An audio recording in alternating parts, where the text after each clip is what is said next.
प्रत्येकाच्या आयुष्यामध्ये सर्वात महत्त्वाची आणि इम्पॉर्टंट गोष्ट कुठली आहे? ज्याशिवाय लोकं जगू शकत नाही, कुठली गोष्ट घेऊ शकत नाही किंवा त्यांचं पानही हलत नाही कुठल्या त्या गोष्टीपासून. तशी कुठली गोष्ट आहे? पैसे. कुठली गोष्ट ही कोणीसुद्धा सांगेल, पैसे ही अशी गोष्ट आहे, की त्यापासून कोणाचं साधं पान पण नाही हलत. सगळ्यांना पैसेच हवे असतात. कारण पैशांपासून सगळ्या काही गोष्टी तुम्ही मिळवू शकता. जे काही गोष्टी हव्या ते तुम्ही मिळवू शकता. जी काही गोष्ट घ्यायची आहे ते घेऊ शकतात. लोकांना तुम्ही मदत करू शकता. तुमच्या गरजा भागवू शकतात. तर या जगामध्ये जेवढी लोकं आहेत त्यांना सगळ्यांना पैसे हवे असतात. पण काही ठराविक लोकांकडेच का पैसे असतात? सगळ्यांकडे जेवढे हवे तेवढे पैसे का नसतात? अशी आपली कुठली गोष्ट आहे, की ज्यामुळे आपण पैसे ज्या फ्लोमध्ये आपल्याकडे यायला हवे त्या फ्लोमध्ये आपल्याकडे पैसे येत नाहीत. तर का असं होतं? हे आज मी तुम्हाला सांगणार आहे. त्याआधी मी भूमिका ठोंबरे आणि तुमचं सर्वांचं स्वागत आहे माझ्या YouTube चॅनलवर.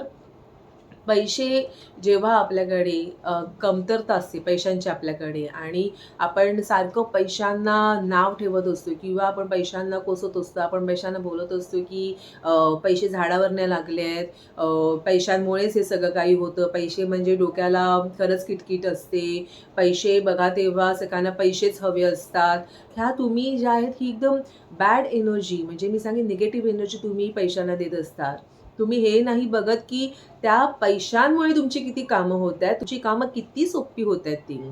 आणि जेव्हा तुम्ही पैशांना तशी बॅड एनर्जी देताय, तर ऑब्व्हियसली पैसे काय आहेत? पैसे हे लक्ष्मी आहे आणि लक्ष्मी कशी असते? कधीच एका ठिकाणी ती स्थिर नसते, ती सतत फिरत असते आणि जेव्हा तुम्ही लक्ष्मीचा म्हणजेच त्या पैशांचा तुम्ही अपमान करता, तर ती लक्ष्मी तुमच्या घरी कशी थांबेल सांगा मला? तर लक्षात ठेवा, जेव्हा तुम्ही पैशांना बॅड एनर्जी देतायत, वाईट बोलताय, तेव्हा ती पैसे तुमच्याकडे जी पैशांची जी फ्रिक्वेन्सी आहे, ती ब्लॉक होऊन जाणार आहे. पैसे तुमच्याकडे येणार नाही आहेत.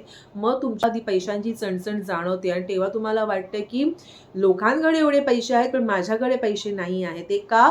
कारण तुम्ही पैशांना सारखं वाईट बोलत आलेला असतात आणि सवय असणं सुद्धा फार नवीन नसते. कारण तुमच्या आई-वडिलांनी सुद्धा म्हणजे आपल्या आई-वडिलांनी सुद्धा आपल्याला लहानपणी काही आपण कुठल्या गोष्टीचा हट्ट केल्यावर तेच सांगितलेलं असतं, की पैसे झाडावर लागत नाही. पैसे कमवायला खूप वेळ लागतो. पैसे खूप मेहनतीने मिळतात. त्यामुळे आपल्या ते डोक्यामध्ये बसलेलं असतं. ते एकदम फिक्स झालेलं असतं. आपल्यावर त्या गोष्टीचा विश्वास बसलेला असतो आणि तीच गोष्ट आपण आपल्या मुलांना सुद्धा सांगतो. जेव्हा आपली मुलं आपल्याकडे हट्ट करतात, तेव्हा आपण त्यांना पण तेच सांगतो. पैसे कमवायला खूप मेहनत करावी लागते. आम्ही किती मेहनत करतो, रात्रंदिवस खूप मेहनत करतो. पैसे काय झाडाला लागलेले नाहीत, तुला हवे तेव्हा द्यायला. तू मोठा हो, मग तुला कळेल पैसे कमवायला किती वेळ लागतं आणि किती हार्डवर्क करावे लागतात. तर काय करतो आपण? पैशांबरोबर हार्डवर्क करायची फ्रिक्वेन्सी जॉइन करतो. पैसे लगेच येत नाही, त्यासाठी खूप कष्ट करायला लागतात. ह्या गोष्टी आपण त्याच्याबरोबर जॉइन करतो. मग पैसे आपल्याकडे फ्लोमध्ये कसे येणार? तर जर तुम्हाला ही सवय असेल, तर पहिला तर स्टॉप करा ती गोष्ट. लक्षात ठेवा नेहमी ग्रॅटिट्यूड द्या कुठल्याही गोष्टीकडे. स्वतःकडे बघा, की तुमच्याकडे राहायला घर आहे ना? तुम्ही स्वतःच्या घरात राहताय की नाही? तुम्ही 2 टाईमाचं खाताय की नाही? तुमच्याकडे घालायला कपडे आहेत की नाही? तर ह्या गोष्टी तुम्हाला कुठून मिळतात? ह्या गोष्टी तुम्हाला पैशांमुळेच मिळालेल्या आहेत. त्यामुळे ग्रॅटिट्यूड फील करा. कृतज्ञता द्या पैशांना. मनामध्ये चांगल्या फीलिंग्स असू दे, की ह्या गोष्ट करणं पॉसिबल झालं आहे कारण माझ्याकडे पैसे असल्यामुळेच.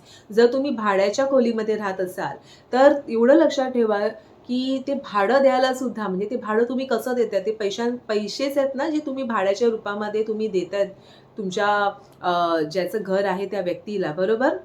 तर मग त्या व्यक्तीने सुद्धा ते घर जे आहे ते पैशांनीच घेतलेलं आहे. त्यामुळे पैशांमुळे किती सोपं झालं, की त्या व्यक्तीने घर घेतलं.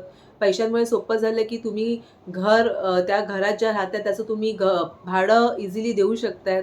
त्यामुळे भाडं पण देणं हे सोपं झालंय कारण तुमच्याकडे पैसे असल्यामुळे ते सोपं झालेलं आहे, की तुम्ही एका भाड्याच्या घरामध्ये राहू शकतात. जर तुम्ही मुंबईमध्ये पण राहत असाल आणि भाड्याच्या घरामध्ये पण राहत असाल, तर तुमच्याकडे पैसे आहेत म्हणून तुम्ही त्या भाड्याच्या घरामध्ये राहू शकतात आणि पैसे देऊ शकतात. म्हणजे काय ही गोष्ट काय होते, त्या घरात राहणं सुद्धा सहज होते कारण तुमच्याकडे पैसे आहेत आणि तुम्ही ते भाडं देतायत. पैसे असल्यामुळे देतायत. तुम्ही जे जेवतायत, जे अन्न ग्रहण करताय, ते तुम्ही पैशानेच विकत घेतलेलं आहे. त्यामुळे पैसे असल्यामुळेच तुम्ही जेवण म्हणजे जेवताय ते 2 टाईमाचं. तुम्ही जे कपडे घालताय, ते पैशांमुळेच तुम्ही विकत घेतलेले आहेत. तर मग पैसे वाईट कसे असू शकतात? तुम्ही जर आजारी पडलात, तर मग तुम्ही जी ट्रीटमेंट घेताय, ज्या हॉस्पिटलमध्ये तुम्ही राहताय, जे तुमच्याकडे औषधोपचार होत आहेत, ते पण पैशांमुळेच पॉसिबल झालेले आहेत, की चांगली-चांगली ट्रीटमेंट तुम्हाला मिळणं. मग पैसे कसे काय वाईट होऊ शकतात सांगा मला? तर हे जे विचार आहेत, हे तुम्हाला बदलणं गरजेचं आहे. त्यापासून आजपासून विचार करा, की पैशांमुळे तुम्ही जसं मी आता तुम्हाला सांगितलं, की काय-काय तुम्ही गोष्टी करू शकतात. हे कसं ईझी झालं, हे फक्त पैशांमुळे झालेलं आहे. त्यामुळे पैशांना ॲप्रिशिएट करा. पैशांना ग्रॅटिट्यूड द्या, की तुझ्यामुळे ह्या गोष्टी मी आज करते आहे. मला हव्या त्या गोष्टी घेऊ शकते. मला हवं तिथे मी जाऊ शकते. जर तुम्ही ट्रेनने किंवा तुम्ही बसने ट्रॅव्हल करू शकता. तर म्हणजे जर तुम्ही ट्रेनने आणि बसने ट्रॅव्हल करत असाल, तर जे तिकीट घ्यायला पैसे लागतात, ते पण पैसे तुमच्याकडे आहेत. त्यामुळे तुम्ही त्या ट्रेनने म्हणजे तुम्ही ते पब्लिक ट्रान्सपोर्ट तुम्ही यूज करू शकताय. तर मग पैशांना तुम्ही ग्रॅटिट्यूड द्या, की तुझ्यामुळे मी आज ही बस यूज करू शकते, बसमधून ट्रॅव्हल करू शकते, मी ह्या रिक्षाने जाऊ शकते, एवढं इझी अँड एफर्टलेस लाईफ जगू शकते आहे, मी दुसऱ्यांना मदत करू शकते आहे, मी स्वतःच्या गरजा पूर्ण करू शकते आहे. त्यामुळे हे तुझ्यामुळे शक्य आहे. पैशानं तुम्ही ग्रॅटिट्यूड द्या. दुसरी गोष्ट, जेव्हा आपल्याकडे पैसे असतात आणि जर तुम्हाला कोणी विचारलं तर त्यांना नाही बोलू नका. जेव्हा तुम्ही बोलता की माझ्याकडे नाही आहे, तेव्हा सुद्धा त्या पैशांच्या एनर्जीला कळतं की असून सुद्धा ही नाही आहे सांगते मला. म्हणजे ही मला रिस्पेक्ट देत नाही आहे. तेव्हा पण तुमच्याकडे पैशांची फ्रिक्वेन्सी कमी होते आणि पैशामध्ये येण्यामध्ये अडथळा होतो. त्यामुळे तुम्हाला शक्य जर तुमच्याकडे ₹10 असतील तर तुम्ही ₹5 द्या, ₹1 द्या, ₹2 द्या. जेवढी होईल तेवढी तुम्ही हेल्प करा. दान करा. दान म्हणजे मी असं सांगणार नाही की तुमच्याकडे जर ₹10 आहे तर 10च्या ₹10 द्या. तुम्हाला ₹1 द्यायचं तुम्ही ₹1 देऊ शकता. आणि हे पण का? कारण का जेव्हा तुमच्याकडे पैसे असतात तेव्हाच तुम्ही लोकांची मदत करू शकता. दान करा म्हणजे मी असं सांगत नाही की तुम्ही पैसे द्या. तुम्ही एखाद्याला शिक्षणामध्ये म्हणजे एक वही, पुस्तक, पेन्सिल, रबर घेऊन देण्यामध्ये सुद्धा मदत करू शकता. एखाद्या व्यक्तीला तुम्ही अन्न देऊन मदत देऊ शकता. कपडे देऊन तुम्ही मदत देऊ शकतात. आणि हे का करायचं हे पण मी सांगेन. जेव्हा तुम्ही कुठलंही दान करतात ना, तेव्हा तुम्ही मनाने करतात आणि मनाने करतात ना, तेव्हा तुमच्यामध्ये एक ग्रॅटिट्यूड फील होतो पैशांसाठी. तुम्हाला खूप छान वाटतं, एक प्रेम निर्माण होतं आणि ती जी एनर्जी आहे ना, ती पैशांना अजून आकर्षित करते. आणि जेव्हा तुम्ही कोणाला मदत करता चांगल्या मनाने आणि तुमचं बघाल, की मन खूप मोठं फील करतं. म्हणजे तुम्हाला खूप मनामध्ये खूप ग्रॅटिट्यूड वाटतं आणि खूप म्हणजे तुम्ही आतून खूप स्वतःला खूप धन्यवाद देता. तुम्हाला खूप एक चांगली फिलिंग येते, की तुम्ही कोणाची तरी मदत करताय. त्यामुळे ही जी फिलिंग आहे, ही पण एक ग्रॅटिट्यूडची एक फिलिंग आहे आणि त्यामुळे सुद्धा काय होतं, पैसे जे आहेत हे अजून तुमच्याकडे यायला लागतात. आणि मग पैसे कुठूनही येत आहेत ह्याचं तुम्ही बघायचं नाही. हे तुमच्या कामामधून येऊ शकतात, कोणाकडूनही तुम्हाला कशाही पद्धतीने म्हणजे कुठल्याही याच्यामधून हेल्प असू दे, कोणाकडूनही तुम्हाला पैसे कामाचे मिळू शकतात. आणि असं बघू नका की लोकं जे पैसे कमवतात त्यांच्याकडे एवढे पैसे आहेत तर ते काहीतरी वाईट गोष्ट करतात म्हणून त्यांच्याकडे पैसे येत आहेत. पैसे हे पैसे असतात आणि सगळ्यांसाठी ते सेम असतात. सगळ्यांनाच पैसे हवे असतात. त्यामुळे कोणाकडे कुठल्या गोष्टीने पैसे येतात आणि तुमच्याकडे ते पैसे येत नाही असं बघू नका. पैसे येतायत ना माझ्याकडे, मी जे काम करते त्यापासून मला युनिव्हर्स किंवा माझा जो काही तुम्ही देव मानताय, तो देव मला कंटिन्युअसली पैसे देतोय ना आणि कंटिन्यूअस तुमच्याकडे पैशांचा फ्लो होतोय ना, तुमच्याकडे पैशांची कधी कमतरता राहत नाहीये ना, हे तुम्ही बघा. पैसे तुमच्याकडे कंटिन्युअसली येणं हे पण फार महत्त्वाचं आहे. त्यानंतर जेव्हा तुमच्याकडे आता इंटरनेट बँकिंग असतं, आपण आता आपल्याकडे किती मोबाईलमध्ये बघू शकतो बँकेत किती पैसे आहेत ते. त्यामुळे तुम्ही तुमच्याकडे जर कोण जीपे करत असेल किंवा तुमच्याकडे बँकचं ॲप असेल, तर त्याच्यामध्ये जाऊन तुम्ही बघा, की "वॉव! माझ्या बँकेमध्ये इतके पैसे आहेत." खूप खुश व्हा त्या ह्याच्यामध्ये सुद्धा, की "वॉव! माझ्याकडे एवढे पैसे आहेत बँकेमध्ये." खूप ग्रॅटिट्यूड फील करा, खूप एन्जॉय करा. असं वॉववाली फीलिंग येऊ दे, की एवढे पैसे आहेत माझ्याकडे. वॉव! माझ्याकडे एवढे पैसे आहेत, मी काय-काय घेऊ शकते, काय-काय करू शकते या पैशांपासून. थँक यू बोला पैशांना त्या. त्या सुद्धा फिलिंगने सुद्धा त्या तुमच्याकडे पैसे येतात. आणि लक्षात ठेवा, जेव्हा पण तुम्ही कधी कोणाची मदत करतात, पैशांकडे एनर्जीच्या रूपामध्ये बघा. जेव्हा पैशांना जर तुम्ही भाजी विकत घेतली, तर तुम्ही त्या भाजीवाल्याकडे ते पैसे देतात. एक तुम्ही एनर्जी एक्सचेंज करताय. पैसे त्या भाजीवाल्याकडून गेले, त्या भाजीवाल्यापासून त्याने ज्या वेंडरकडून भाजी घेतली असणार विकायला, त्या वेंडरकडे गेले, तर ती एनर्जी जी आहे, ती एकमेकांपासून दुसऱ्यापर्यंत ती काय होते, गतीने ती फिरत राहते आणि तीच एनर्जी परत तुमच्याकडे रिटर्न येते. त्यामुळे जेव्हा पण तुम्ही पैसे देता तेव्हा असा विचार करा, की आता या व्यक्तीला सध्या पैशांची गरज आहे म्हणून मी मदत करते आहे. तर तुम्ही पैशाला इंटेन्शनसुद्धा देऊ शकता, की आत्तासाठी मी तुला ह्या व्यक्तीकडे देते. लवकरात लवकर तू माझ्याकडे ये आणि 3 पटीने ये. तुझ्या पूर्ण फॅमिलीसकट ये, तुझ्या मित्रपरिवारासकट परत माझ्याकडे ये. बघा तुम्ही जे पैसे द्याल त्याच्या 3 पटीने पैसे तुमच्याकडे रिटर्न येतील. तर तुम्हाला कळलं असेल, की तुम्ही तुमचे पैशांची फ्रिक्वेन्सी जी आहे ही कशी एकमेकांबरोबर जुळवून ठेवायची आहे, कशी हाय ठेवायची आहे आणि कसं पैशांना ग्रॅटिट्यूड द्यायचं आहे, की जेणेकरून तुमच्याकडे पैशांची जी फ्रिक्वेन्सी आहे ही नेहमी हाय असेल आणि तुम्हाला कधीही पैसे कमी पडणार नाहीत. जर तुम्ही ही सेम थॉट प्रोसेस आणि सेम फ्रिक्वेन्सी जर तुम्ही ही मेंटेन केली तर. तर आज हे सांगणं गरजेचं होतं, की जर तुम्हाला असं वाटतं, की तुमच्याकडे पैशांची कमतरता आहे, तर तुम्ही जर तुमचा जे आम्ही गोष्टी सांगितल्यात त्या जर तुम्ही गोष्टी फॉलो केल्या तर तुमचा नक्की जो पैशाचा फ्लो आहे तुमच्याकडे हा वाढेल आणि जेवढं लोकांकडे सुद्धा पैसे येतात ना, तेवढेच पैसे तुमच्याकडे सुद्धा येतील. तर नक्की जे मी सांगितलं ते फॉलो करून बघा. तुम्हाला स्वतःला जाणवेल, कारण हा माझा स्वतःचा एक्सपिरियन्स आहे, की आज मी तुम्हाला पैशांवरून सांगते.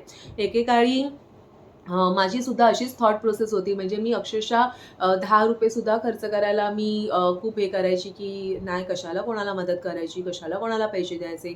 आणि इव्हन मला जर स्वतःला काही खायचं असेल तरी मी विचार करायची कशाला पैसे खर्च करायचे. पण जेव्हा तुम्ही हे जे पैसे खर्च करत नाही आणि ते फक्त बँकमध्ये राहतात, तर ती लक्ष्मी कशी असते ही सतत म्हणजे एका जागी न टिकणारी असते, अस्थिर असते. त्यामुळे जर तुम्ही तिला एका ठिकाणी कोंडून ठेवलं ना, तर ती जी एनर्जी आहे ना ती कधीच वाढणार नाही. तिला तुम्ही बंद करून ठेवल्यासारखं होणार. पण जेव्हा मी ही मनी फ्रिक्वेन्सी समजली, पैसे कसे आपण वापरायचे हे समजले आणि जेव्हा मी ती पैसे अक्षरशः म्हणजे विचार न करता मी खर्च करायला लागली माझ्या स्वतःच्या गरजेवर, दुसऱ्यांच्या गरजेवर, ज्याला कोणाला होईल मदत करायला लागली, ज्या परीने जसं काही जमेल त्या परीने. तर तेव्हा मला जाणवलं, की ॲक्च्युली जेव्हा आपण पैसे फक्त बँकेमध्ये ठेवतो आणि त्याचा यूज नाही करत, त्याच्यामध्ये कधीच वाढ होत नाही. ते आहे तेवढेच राहतात. उलटं मी बोलीन, की ते अजून कमीसुद्धा होतात, कारण तुमचे खर्च वाढतात. अजून त्या हिशोबाने तुमच्याकडे अशा काही गोष्टी कधी येतात, की तुम्हाला पैसे खर्च करायला लागतात आणि तुमचे पैसे कमी होतात, पण ते कधी वाढत नाहीत बँकेमध्ये. पण जेव्हा तुम्ही विचार न करता तुम्ही पैसे खर्च करायला लागता स्वतःवर, दुसऱ्यांवर, तुमच्या गरजेवर, तेव्हा तुम्ही बघाल, की ते जे पैसे आहेत हे कधीच तुमच्या बँकमधलं जे अकाउंट आहे कधीच तुम्हाला झिरो झालेलं दिसणार नाही. सतत त्याच्यामध्ये तुम्हाला पैसे दिसतील, सतत तुम्हाला पैशांचा फ्लो दिसेल आणि सतत तुमच्याकडे पैसे येत राहतील. हा माझा स्वतःचा पर्सनल एक्सपिरियन्स आहे.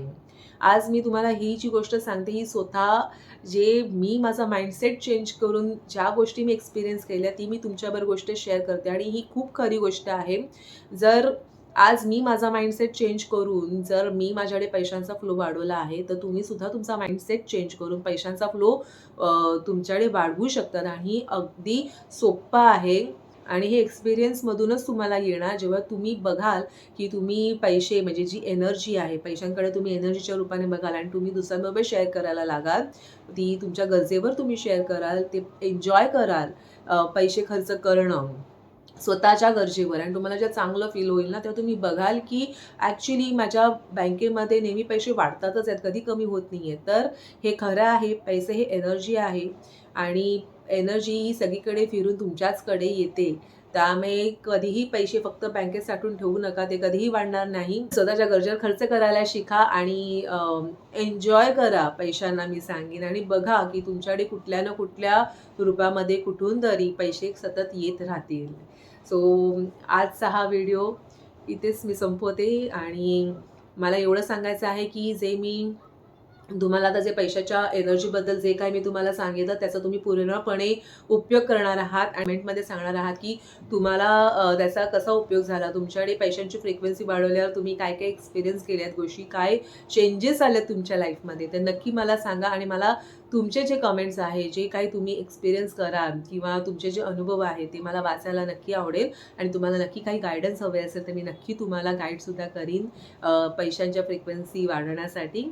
सो मला नक्की कमेंट करून सांगा की पैशांचा दृष्टिकोन बदलल्यावर तुम्ही काय काय गोष्टी तुम्ही अचीव्ह केल्या आहेत, तुमची पैशांची फ्रिक्वेन्सी कशी वाढली आहेत आणि तुम्ही काय काय अपॉर्च्युनिटीज तुम्हाला त्यामुळे मिळालेल्या आहेत, हे मला नक्की कळवा या व्हिडिओमध्ये. आणि आजचा हा व्हिडिओ मी इथे संपवते. थँक्यू फॉर वॉचिंग आणि आपण परत भेटूया पुढच्या व्हिडिओमध्ये.